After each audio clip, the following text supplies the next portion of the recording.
natin dito sa studio si July. Yes po, July. Ano-ano ang mga ipinapagawa sa iyo bilang kasambahay? Actually po, pinapagawa niya sa akin yung all around po talaga sa bahay. So, pag dumadating po kasi siya, sinasabi niyang madumi yung madumi yung ginagawa ko. Ultimong yung kubyertos po, madudumi daw yung mga nasa likuran. Pero hindi naman po totoo yun kasi ako yung nandun sa bahay. Sila mag-asawa kasi, nandun sila nagtatrabaho. I mean, yung mag-asawa nasa trabaho Yes po, lagi. nasa trabaho so, po ilan sila. kayong kasambahay sa bahay? So ako lang po talaga yung kasambahay doon. Ako lang po yung naiiwan at wala po silang anak. Nung pumasok ka ba, malinaw sa'yo kung anong mga gagawin mo? Yes po, pinaliwanag niya po sa akin, pero ang pagkakamali lang po, hindi niya po ako sinasahuran ng tama at wala nga po siya. Ilang buwan kang hindi nasahuran? Actually po, 6 na buwan niya po akong hindi pinapasahuran. Wala pa po siyang pinapasahod sa akin. Yung first month, maintindihan natin, no? Pero yung pangalawang buwan, ano na ang sinasabi mo? Nagrereklamo ka na ba? Yes po, nagrereklamo po ako sa kanya. Sinasabi ko, ma'am, baka pwede ko na po makuha yung sahod ko kasi kailangan ng pamilya ko. Kasi mapuputulan kami ng kuryente. Kasi meron din po kasi kaming pangangailangan. Pero ang ginagawa niya po, binabypass niya po ako. So hindi niya po ako binibigyan ng sahod. Bakit umabot ka ng 6 na buwan na nagstay ka? Nagstay po ako ng 6 na buwan dahil po wala po akong matirhan. And then pinasok lang po ako ng kaibigan niya rin po. So doon po ako nag-set, hindi ko naman po inaakala na ganun yung gagawin niya sa akin, na hindi niya ako sasahuran sa loob ng 6 na buwan. Magkano ba ang sahod mo? Magkano usapan niyo? Per month po, it's 5,000 po. A month? All around po yun hanggang sa paglinis ng aso. Pag nagtatrabaho sila mag-asawa, nagdadala po sila ng pagkain. Alam niyo po ba yung mga pagkain binibigay niya? Parang kanin baboy na halo-halo. Siya ang amo ni July na hindi raw nagpapasahod. Rose, pasok!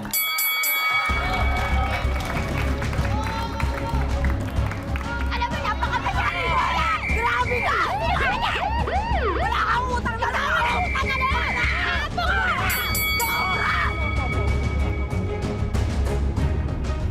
Ate Rose, wait lang. Totoo ba ito, Rose, na hindi ka nagpapasahod sa kasambahay mo?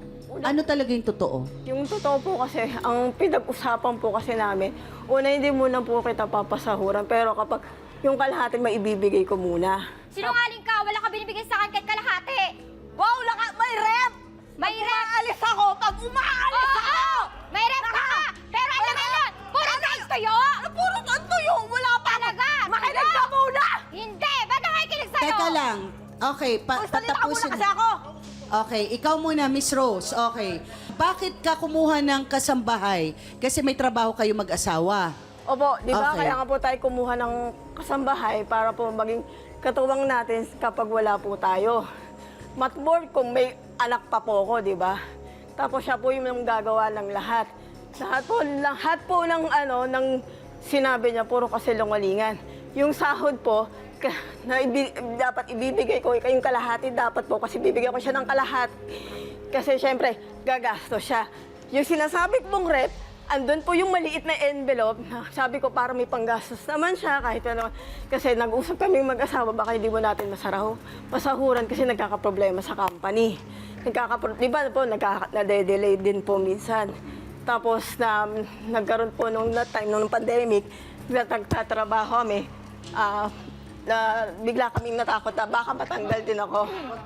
Kailan ba pumasok itong si July sa iyo? November po. November of last year. Opo, 2023. Last year. Kaya nung after 6 months na sinasabi niya hindi siya nasahura, nagpaalam na siya. Bakit umalis ka July nang wala ka nakukuha? Actually po, ma'am, hindi po ako papayag na hindi niya ibibigay sa akin yung 30,000 na pinagtrabawan ko sa loob ng 6 na buwan. Oh, Dahil gusto ko maghaharap tayo sa face-to-face. Andito tayo ngayon. Saka ka pala mukha mo, dapat ako ka magre-reklamo Oo, sa'yo. talaga.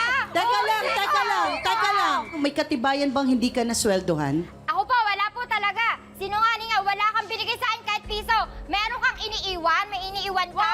Wala Kaya kang kasi sinasabi ko, iniiwan. makinig ka nga, ano yung rep? Envelope na maliit. Sabi ko, bibigyan ka ng kalahati muna. Kasi nga, para So, may ano yung- paggastos ka. Okay. Wi-Fi, libre lahat, pagkain. Wow, ang lupit Okay. mo! Sinungaling ka! Okay, pero ang usapan nyo ba ay may sweldo na 5,000, tama? Meron Buwan-buwan. naman po eh. Okay. Tapos, Wala ka pa nabibigay sa akin. nagsabi po ako kapag Wala hindi, ka pa nabibigay. bubuuin ko po within, hindi na po aabot ng 6 na buwan. Oh. Tapos, sabi ko po, meron pong training. Tapos, meron pang dapat ngayon. Sabi ko, bago po ng 1 month, Mag-training ka, 5,000? Eh halos lahat ng bahay mo nililinis ko? Wow! Okay. Chismosong mga sobra! Oh, talaga? Teka lang. Bakit nung unang buwan na hindi nakasahod, bakit nga nagstay ka pa? Dahil sinasabi mo wala kang malipatan at wala kang kapera-pera. Yes po, wala po akong So malipatan ano ang nangyari dun sa 6 na buwan nga na yon? Nakapagsahod ka ba, Rose? Hindi. Hindi po ako nakapagsahod doon. Okay, wala kang naisahod ng 6 na buwan. Bakit ka nagpatuloy kung hindi mo pala kaya magbayad? Hindi po, magbabayad naman po ako noon. Pero Oh, yung... hindi, pero inabot tayo ng 6 na buwan Opo, eh. pero yung 6 na, sulit naman po yun. Binigyan, kumpleto naman po Sulit? siya. Binibigyan ko naman Madami ka kasi yung yung grocery. bag na dried fish. Tapos Kaya po, yun yung pinapakain mo sa akin. wow, yun po yung almusal ko dahil maaga po akong gumigising. Kasi Ibig yun sabihin, yung alam bibili mo, ko. Hindi lang. Kung gusto mong respetuhin Wow, ang lupit bahay mo. Rumispeto Teka lang akin. ayusin natin to. Kasi may maling nangyayari. Rose, hindi pa rin daw napapakain ng maayos si July, sinasabi hindi po niya. yung totoo. Maaga po akong Okay. maalis kasi maaga po yung pasok ko. Tanghali na nga po siyang dumigising. Tapos, meron po kaming kapitbahay na nagtitinda po. Doon po ako bumibili ng lugaw para yun po yun. Tapos yung tuyo, kasi ngayon na lang po ang aalmusalin ko, wala. Hindi nga siya gumigising. So yun yung binibigay mo ang Kasi daming Rose, ang pagkain. sinasabi mo ay Nag-iiwan nga po ko nun. hindi Kasi siya yung rep po. gumigising ng maaga. Yung rep po, andun po yung lahat ng ito po, yung pang-grocery. Wala lang kasi po kung time. Sabihin natin 8 to 8. 8 to 8 Okay, ng teka umaga, lang ha. 8 ng gabi. Balik anong tayo oras, dun may sa OT pa. talagang issue natin. Kung hindi siya maayos magtrabaho, Rose, bakit hindi mo siya pinaalis ng hindi ka na inabot ng 6 na buwan? Yun nga po kasi naawa po ako sa kanya. Hindi ba't mas nakakaawa na hindi siya nasasweldohan? Kasi hindi siya makapagpadala. Napapakain ko naman po siya. Tsaka kinausap ko siya, sabi ko po, hintay-hintay lang naman po yun. Kaya yung mga bintang niya, hindi po yun totoo eh. Kasi dalawa po kami mag-asawa eh. Dapat, Pero ang hirap nung hintay-hintay sa 6 na buwan, ha, Rose? Hindi mo alam, may Sorry pangangailangan ha, ako. medyo may mali. Kasi hindi naman siya siguro aabot dito. Pero dapat di mo na pinaabot ng 6 na buwan. Kasi ang nangyari, nabaon tayo. Ang laki na nun kung 5,000, 30, no? 30,000 po yun. Oo. Hindi niya po inisip yung pamilya ko. Hindi, Hindi mo ba alam yung pamilya ko nasa probinsya? Hindi mo ba alam na naputulan ng kuryente ang pamilya ko nang dahil sa hindi mo pagsahod sa akin? Siya naman ang kapitbahay na nagpasok kay Julie bilang kasambahay kay Rose. Ami, pasok.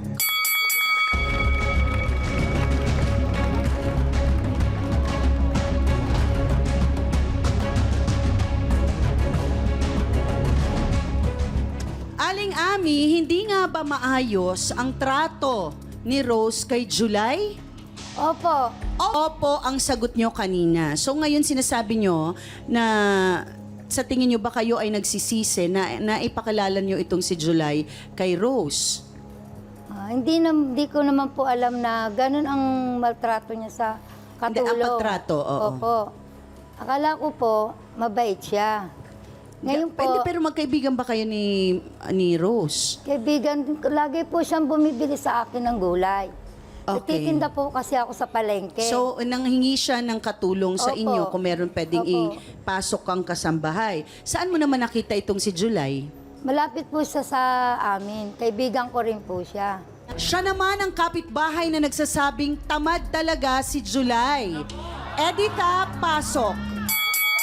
Tamad talaga yan si Juday! Tamad talaga yan! Ano? Bakit? Nakikita mo ba? Nakikita mo na tamad ako? Oo, nakikita ko! Araw-araw! Ano nga? Tatlo mata mo? Sip-sip! Ay, hindi ako sip-sip! Sip ka sa kaibigan mo! Sip-sip! Aling Edita, ano ang sinasabi mo, Aling Edita, na tamad itong si July, kaya dapat, sa tingin mo ba dahil tamad siya, dapat hindi siya pasahuran? Hindi naman po. Kaya lang po, Okay. talaga pong tamad siya. Dulyot pa. Dugyot. Pagdadating po, nakikita ko, kapitbahay ko po ito, matagal na. Siya po yung nagtulong sa akin nung masunugan ako. Si Juday po, pagdadating po ito pong kaibigan ko, saka po na uwi ng bahay. Chismosa po yan, nasa kabilang bahay, dyan po. Napakasinungaling Amalia. mo. Nagaganon po sila. Napakasinungaling mo. Hindi po sila pagdadating po ni Ma'am ng alas 7, saka siya na uwi ng alas 6:30. Nakikita ko po yun, araw-araw. Alam mo, napakasinungaling mo. Ito, amo ko to, nagtatrabaho, gabi umuwi. Ikaw? Ako? Ikaw? Wala akong- Nakikita mo ba ako? Wala akong ka? asawa. Ha? Ikaw kasi. Uwi mo!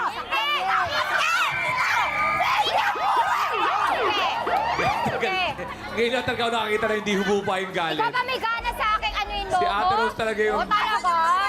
Asan yung pruweba? Pruweba! Pruweba! Hindi mo ako pinibigyan ng sahod! Maraming nangyayari, no? Pero kasi babalik pa rin tayo doon sa hindi napapasahod. Kasi yan talaga ang ating problema. Aling Edita, alam nyo ba na hindi pa siya nakakasahod ng 6 na buwan? Sinabi po niya yun, hindi siya nakakasahod. Ako nga po mismo nagsabi sa kanya, umalis ka na. Kung hindi ka nasasahuran ni Ate Rose, sabi ko pa, ayaw daw niya dahil wala siyang matitirhan. May boyfriend po yan, nasa labas. Di ma'am, kasalanan po niya. Kaya niyang umalis dito. Alam niyang minamatrato na siya nito. Hindi pa po siya umalis. Matigas pang ulo niyan. Kasama yan, o kasama yan. Personal ko yon. Wala